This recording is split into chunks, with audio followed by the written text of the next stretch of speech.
Hi everyone, in this video I'm going to show you how to order an Uber for someone.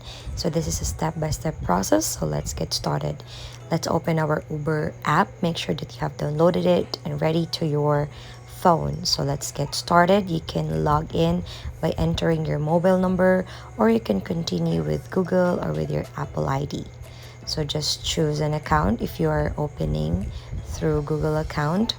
And once you have opened your Uber application, then you can now choose a ride over here. So just tap ride, and then you have to click where to. So in here, tap that for me button, that person on the left side, and then tap add rider. So you have to fill in the information of that rider because you can now request a ride for someone else. So start now, and then you can click next, and then you can now add someone here, writing the first name, last name, and their phone number, and then switch the rider, and then click done. And then all you have to do is to just tap that location. You can pin to wherever location that someone wants to be picked. And if you're ready and sure of the location, then click done.